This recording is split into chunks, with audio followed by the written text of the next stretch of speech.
Nickel is one of those materials that have few uses by themselves, but are integral to a single process with a single companion material that makes it absolutely essential to every single economic sector. Standard steel bends and rusts and corrodes and warps and loses some of its coherence with high or low temperatures. But add about 3.5% nickel and a splash of chromium to the steel mix, and you get an alloy that is both stronger and largely eliminates those concerns.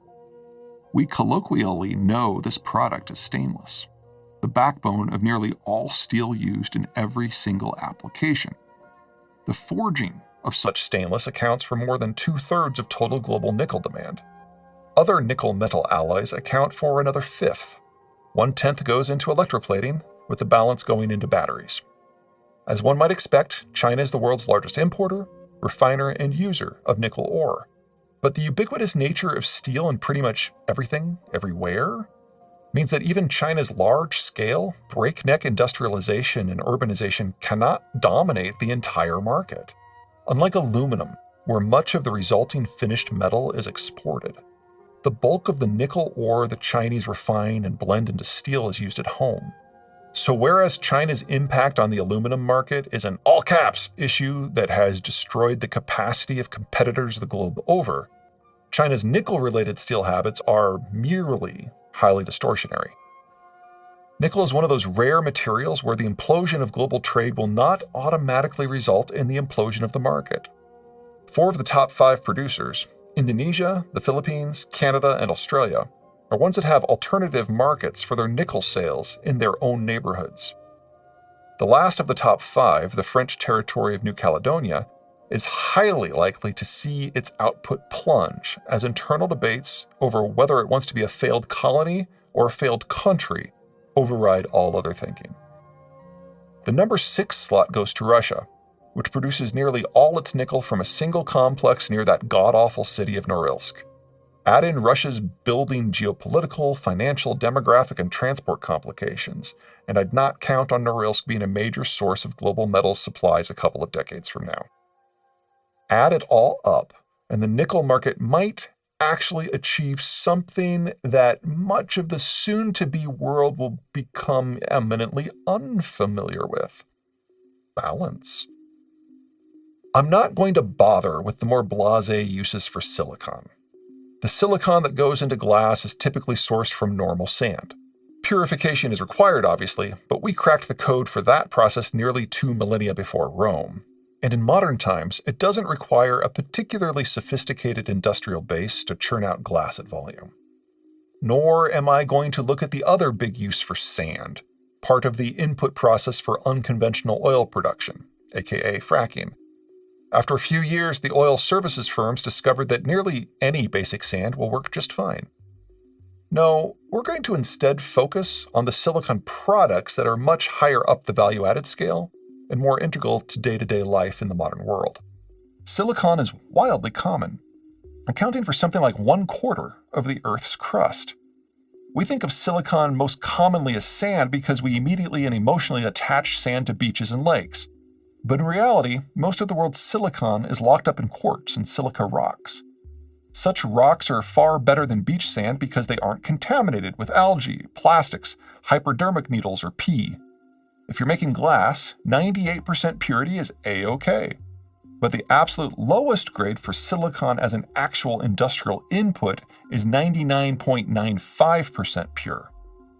Getting there requires a blast furnace, which typically requires a lot of coal. Overall, the process isn't all that complicated. You basically just bake the quartz until anything that is not silicon burns away, which means some 90% of this first step processing tends to be done in countries like Russia and China, countries with a lot of surplus industrial capacity that don't give two shits about environmental issues. This quality level is more than fine for most of what we use silicon for. Roughly 1/3 of production ends up in things we know as silicones, a broad category that includes everything from sealants to kitchen utensils to gaskets to coatings to fake boobs. And silicates, which go into ceramics, cement, and glass. Nearly half is alloyed with aluminum to make the creatively named silumins. which have largely replaced steel in any product where shedding a lot of weight is more important than being able to take a tank shell, most notably in train and automobile frames. There is no improving vehicle mileage without a lot of aluminum and silicon. No electronic vehicles either. Greens take note. Smelting aluminum is power intensive. Forging silicon is power intensive. Alloying them is power intensive. The frame for an EV requires roughly quintuple the energy input of a traditional car. That's one of a score of inconveniently non-environmentally friendly details Tesla leaves out of its advertising. Such products are both important and omnipresent, but they aren't the sexy part of the story. That comes from the final two product categories. First up are solar panels. The 99.95% purity of standard silicon isn't anywhere near enough. A second round in the blast furnace gets silicon up to 99.99999% pure. That's 7 nines.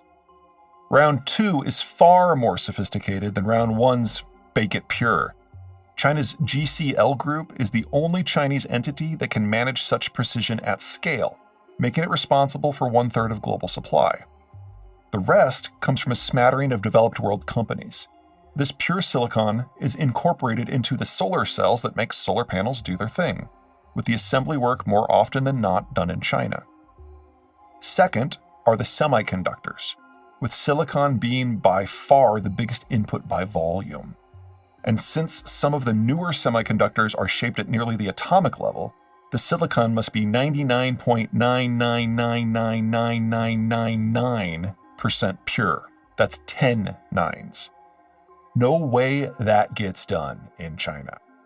Once some first world company makes this ultra-rarefied electronic-grade silicon, it is sent on to somewhere in the East Asian Rim to be melted into a cleanroom vat and grown into the crystals that form the foundation of all semiconductor manufacture. In a post-globalized world, all this back and forth and back and forth and back and forth, with most stuff cycling through China at least twice, will be a solid no bueno. Expect the Chinese and Russians to get largely cut out of global processing simply due to issues of security and supply chain simplicity. Anything shy of solar and electronics applications should be more or less okay. The base work isn't technically challenging. That's where the good news ends. Figure half the population of the planet can kiss the very idea of solar panels goodbye. The problem isn't the quartz. We already produce solar quality quartzes in Australia, Belgium, Canada, Chile, China, France, Germany, Greece, India, Mauritius, Norway, Russia, Thailand, Turkey, and the United States. The problem is the purification. It is only done in China, Japan, the United States, Germany, and Italy. But the real problem will be the semiconductors. Some 80% of the world's high-quality quartz that ultimately makes up electronic-grade silicon comes from a single mine in North freaking Carolina. Want to remain modern? You pretty much must get along well with the Americans. They will soon have something they have never had: resource control over the base material of the digital age. They're also going to do pretty well dominating the overall high-end semiconductor space. Uranium is a bit non-standard, because until recently, a leading source of uranium demand went to efforts to blow up the planet with the push of a button. Humanity certainly still has problems, and with the end of the order, it will have many, many, many more. But at least no one is stockpiling tens of thousands of strategic atomic warheads. The reality is even better than it sounds. Starting in 1993, the Americans and Russians started not only separating their warheads from their delivery systems, but also removing the uranium cores from those warheads and spinning them down into the sort of material that can be transformed into fuel for nuclear power plants. By the time this megatons to megawatts program was completed in 2013, the two countries had transformed some 20,000 warheads, leaving each side with only about 6,000 apiece. Great for global peace? Certainly. But the effort skewed the uranium market. The Americans and Russians used this warheads-turned-fuel program to power their civilian nuclear reactors. In the United States, such spun-down weapons material powered 10% of the grid for nearly 2 decades. And since large portions of nuclear power fuel are recyclable, the uranium market will remain distorted for decades to come. If you're not American or Russian, your only source of nuclear power fuel is to source uranium ore, grind it into a powder called yellowcake, heat it to a gaseous state to separate the uranium from the waste ore, and spin that uranium gas through a series of centrifuges so the different isotopes of uranium at least partially separate. Split them up partially, and you get a civilian-grade mix of uranium that is roughly 3 to 5% fissile material, which can be processed into power reactor fuel rods. Spin them up to the 90% fissile level for a warhead, and the US government is likely to throw you a surprise party, complete with some high-caffeinated special forces troops and a few thoughtfully live precision-guided munitions. In a post-order world, uranium is likely to become more popular as a power fuel. While running a 1 gigawatt coal power plant for a year requires 3.2 million metric tons of coal, a 1 gigawatt nuclear power plant requires only 25 metric tons of power fuel enriched uranium metal, making uranium the only electricity input that could theoretically be flown to its end user. There's also unlikely to be all that crazy a shakeup to the world's civilian nuclear fleet, or at least not one due to access restrictions. The world's top 4 nuclear power generating countries are the United States, Japan, France, and China. Japan and France both have the capacity to go out and source their needs without assistance. China's uranium comes from neighbors Kazakhstan and Russia. The locations that face the most risk in sourcing sufficient supplies will be those middle powers that both lack the military capacity to source their own inputs and live in geographic locations that utterly preclude safe shipments. Switzerland, Sweden, Taiwan, Finland, Germany, Czech Republic, Slovakia, Bulgaria, Romania, Hungary, Ukraine, and Korea. The likelihood of insufficient supplies increases as you move through the list. Lowly zinc has been with us for a long time. Zinc ore is often found commingled with copper, and smelting them together generates brass. We've been making that stuff on purpose for at least 4,000 years. Although it wasn't until the most recent millennium that we truly understood the physical chemistry of it all. Copper and zinc ions can replace one another in the crystal lattice of metal alloys. What's unique about zinc isn't that it will not corrode, it corrodes very easily, but instead how it corrodes. The outer layer of a zinc object oxidizes quickly, forming a patina that prevents oxygen from penetrating any deeper. Voila! Corrosion generates protection. In some applications, the zinc only needs to be present rather than actually bonded to the entirety of the metal object. Bolt or wire a disk of zinc onto a ship's rudder or buried propane tank, for example, and the zinc will corrode away to nothing while protecting the tank or rudder.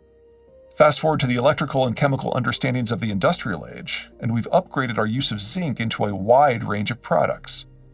The same electrical characteristics that protect the aforementioned propane tank make zinc a preferred component in alkaline batteries.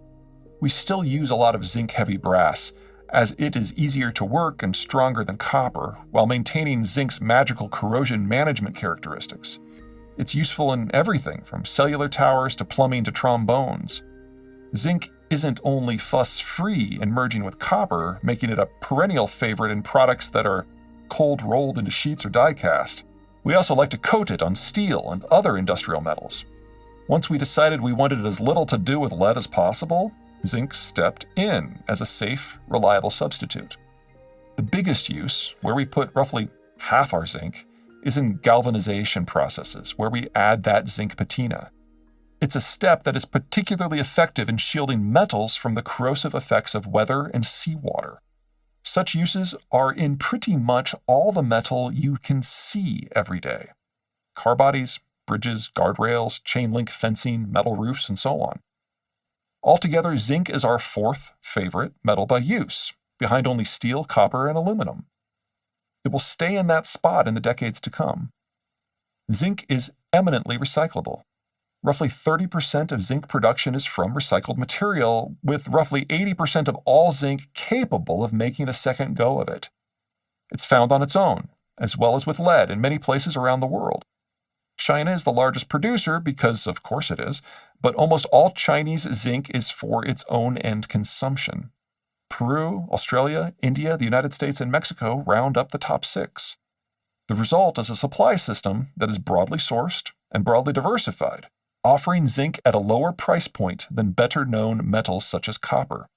In a world of broken supply systems, at least we'll still have zinc.